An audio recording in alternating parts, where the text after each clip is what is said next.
Hello everyone, I am Xerix Lord Sentinel, and welcome back to Century of Economy. The Spanish and American conflict shows no signs of ending soon, and the French seem to have their hands full with not one, but two adversaries. Now, on to the action. The Spanish sink the Grand Dynasty, sending dragon eyes to the depths. The Trinity burns, but could still be salvaged if the Spanish act quickly. The Spanish bring the hammer down on the Americans, with the Franklin going up in flames, leaving only one mast left. The Albany is spared, for now. The Franklin is engulfed in flames as her last mast is replaced with a fire mast from La Iberia. The Fuerza de Dios has one mast left, but is on fire.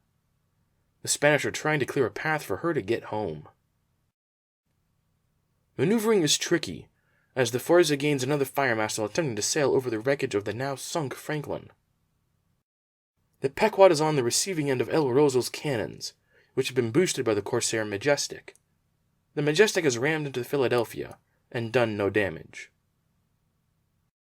The pirates have returned to Split, and the Spanish are so far willing to let them go about their business there. The Cruz de Cristo is given a second action and ravages the Albany, leaving one mast standing on her. Meanwhile, the Galleon de Gibraltar has engaged the Grand Mountain. So far, her fire has not spread. The Pale Moon explores Voyanui and finds an unexplored stack, which reveals plague, smuggled goods, spices, and marines, among other coins. The Pale Moon is dismasted as a result of the marines, and the pirates are now nervous, as the plague UT is in the hands of the cursed. The Celestin hands off her treasures to the Guishan, who has something special in mind for them. Cursed gunships oversee the operation and stand ready in case anyone tries to interfere. The Cursed continue to sail into Spanish waters, with the Grinder breaking off from the group to head east, toward the Spanish home island and the portal. The Yaochuan and company have nearly reached Pride Rock. The Americans stubbornly continue to fight on. The Albany has hit the Cruz de Cristo with a fire pot, and the Pawtucket is about to capture El Paso. The Grand Mountain has not fared well in her battle against the Galleon de Gibraltar, but has managed to dismast El Leon and looks to sink the ship if possible. The Americans attempt to reclaim waters north of the shipwreck pathway and fight their way back to where Thompson's Island once stood. In the upper left, the Louisiana has crossed the bow of the Shuizian, doing minimal damage to the ship, but is backed up by the Swamp Fox. The Vengeance has severely damaged El Rosal, while the Pequod has captured La Reconquistador and set the Hephaestus alight in the process. The Amber Flame looks to support the efforts of the Louisiana and attempts to damage El Rosal further, but fails. The pirates attack the French. The Sirene and the Alp in particular take heavy damage. Angelica has swooped but missed against the Tepent, and the Fool's Gold is making to support the Sea Dragon.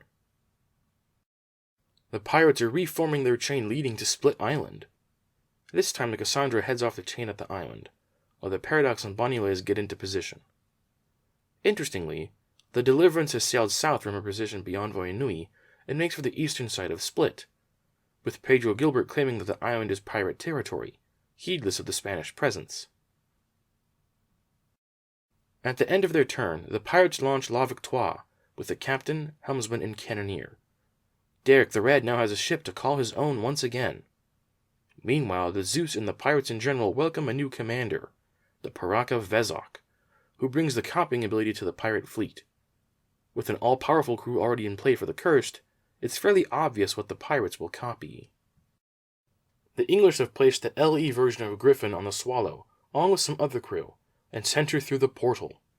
With her incredible speed and now decently accurate cannons, the Swallow severely damages the ship's dock to Paradis de la Mer. The Temple moves into the fog as another veteran of the English-French War emerges from the portal. The Leicester has returned. She cripples the Magnifique, going 4 for 4 to bring the Frenchman down to one mast standing. Unfortunately for the Swallow, she is torn apart by the fort. The Sabre comes in to deal a crippling blow on top of the damage the fort did. When all was said and done, the Swallow had one mast standing, and was eyeballing the nearby fog to escape into. The French spent most of their attention on the pirates, taking 2 segments off of Angelica. The Terror continues to bother the pirates, and the Argonaut is close to engaging them. Sadly, La Aube and La Sardine did no damage to their assailants. The Terror has sailed astern of the Revenant, but has failed to damage the ship. In the background, the Harbinger has found trees to repair, and the Argonaut has engaged the Obago. The Argonaut is supported by La Possession, and together they take the Obago down to 1 mast standing. Given an extra action, the Possession is able to dismast the Obago. Not stopping there, the Possession manages to hit twice more to sink the Obago. At the end of their turn, the French launch the Couronne, with Admiral Louis Cartier, a captain, helmsman, cannoneer, musketeer, and oarsman from the trading port on Flat Top Island.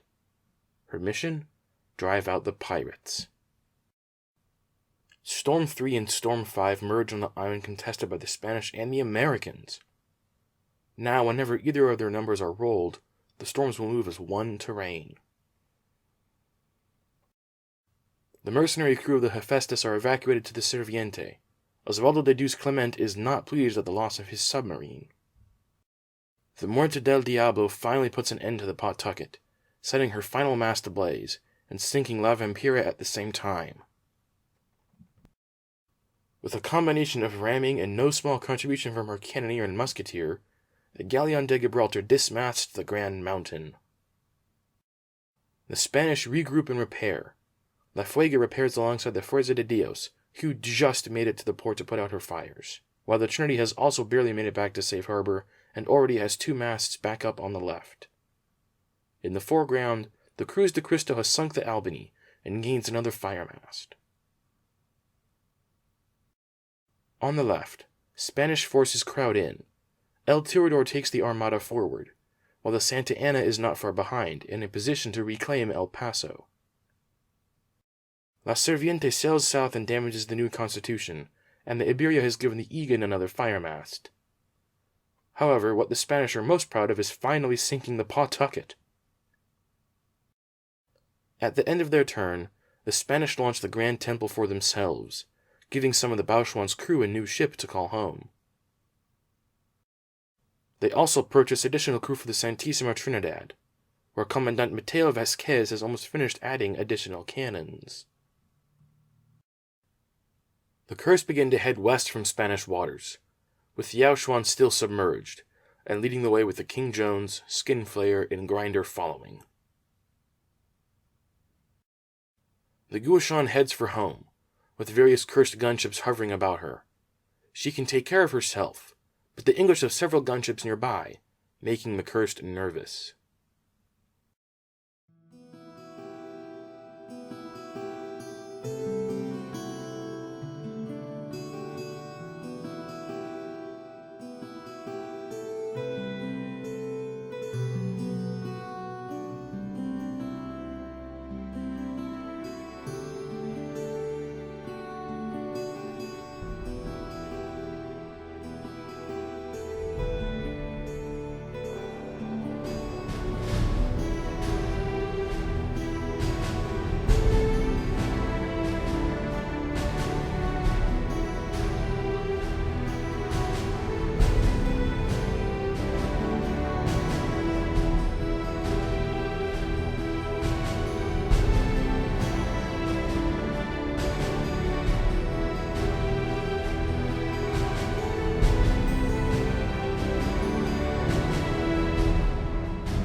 The Amber Flame and Swamp Fox team up on the Shuizian, bringing the colossal vessel down to 3 masts, with 3 firemasts in addition.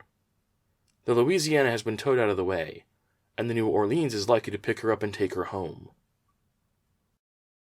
Despite the best efforts of the Spanish, the Americans refuse to give ground. The new Constitution has docked at the trading port to help choke off the Spanish advance. The Egan has repaired somewhat, but is still on fire. The Gauntlet has crippled La Serviente, while the Pequod has tried and failed to set the Tirador on fire. The pirates exact vengeance on the French for the loss of the Obago, but the French have a sizable flotilla on its way to deal with the pirates. Realizing this, the pirates have begun a retreat from the area, deeming the fight not one they could win. Many of the most important capital ships have fled back into Voi Nui Bay using the whirlpools. The bay is now crowded with pirate gunships, and has almost no maneuvering room. In their first use of Thok, the pirates move a reef that could eventually become a detriment to their gold system. The chain is almost complete again, with the Darkhawk II taking a place in the chain to make up for the lost bloody jewel. Vezok did indeed copy All-Powerful, but did not get a 5 or 6, and so the Zeus sat in port, not needing the extra. The Leicester holds down the English position at the portal. Here she has gotten incredibly unlucky, as she misses the Magnifique 3 times, only succeeded in taking one mast off of the Frenchman. The English are sailing a majority of their battle fleet toward the French, including ships that had been used in defense of the pirates. Even with the pirates returning to close proximity, the English are singularly focused on the French, and are willing to leave themselves potentially open. At the end of their turn, the English launch the HMS Valiant, a formidable ship, who, like the Premier Republique, is a man-o'-war. The French arrive in force, and seem to crush the few pirates who remain. The alternate Black Pearl has already fallen, and the Jape is down to one mast standing. The Fool's Gold and Black Pearl are both dismasted by the French. The French easily destroy the smuggler's fort, and encircle the remaining pirates. None of the ships present will be much of a match for the Kanohi Dragon, but the Dragon alone cannot hold back that many ships. At the end of their turn, the French launch Le Superbe, with Chancellor Lenoir, specifically to counter the Chancellor Avac on the Kanohi Dragon. The Spanish turn the Temple on the Americans. Here she sinks the Grand Mountain, leaving only the Georgetown and Davy Jones' cursed Saratoga to hold the far side of Shipwreck Pathway Island. The Tirador rams into the Egan, but does no damage that way. The Pequod is sunk by the Armada flotilla. The Serviente tried a broadsides attack against the New Constitution, but missed. The Gauntlet is two-teamed and dismasted by the Muerte del Diablo and a four-mast Spanish ship. Spanish ships continue to repair, and in some cases rest. In the background, clear seas can be seen around the Storm Island, where once there was chaos and carnage. The Shuizian manages to put out some of her fires, and is also able to dismast the Swamp Fox. Their Premier Caballero has only fire masts, but also has an oarsman and is making way for the Whirlpool. She was bested by the Kanohi Iwan Squadron, a sign that the Americans are scraping the bottom of the barrel in terms of firepower and available ships. With some tricky maneuvering and some chain towing, the Spanish are able to get the Caballero back to the fort on the portal to extinguish her fire masts. The Spanish are annoyed since they had to use multiple fleet actions to save the ship. El Neptuno has left the Diablo flotilla in open water, off the coast of the eastern half of Split Island. The area is calm and tranquil now, despite being the scene of much fighting. The Cursed continue west, now without the Grinder, who was hit by a meteor and removed from play. The Cursed set up a rescue of the Pale Moon, assigning the Pessimist to tow the ship back home through the whirlpools. The Guishan docks home and unloads the coins of the Celestin Broader, namely a solid gold coin worth 100 gold, a silver 2, and a sparkly silver 3. The Cursed then spent that gold to finish their sea monster launch from earlier, putting Shalbala, Terox, Dweller, and Kalos into the water at their home island. The Philadelphia was able to make contact and bring the Gauntlet back home with her ability. The Valiant sails through the portal and sinks the Magnifique after emerging. The French reaction is immediate and decisive, with no less than 3 ships teaming up and sinking the Valiant. And that wraps up this report. The French have just made it personal with the English, who will be coming for them in force now. The Americans are losing the war against the Spanish, but continue to hold out hope for a miracle. The pirates are recovering and reorganizing after their retreat from the French, and the curse continued to cause head scratching. If you want to see what happens next, make sure you're subscribed. If you like what you saw, hit that like button. Thanks for watching, and I'll see you all next time.